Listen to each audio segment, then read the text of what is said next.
Ipapaalala ko muna sa'yo kung gaano kasakit yung ginawang pagtalo sa'yo ni Zakilip.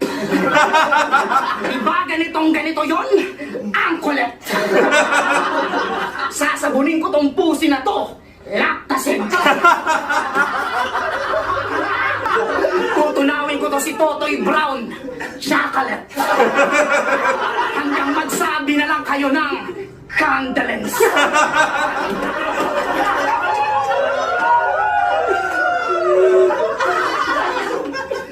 Hihiwain ko tong malansa gamit swordfish.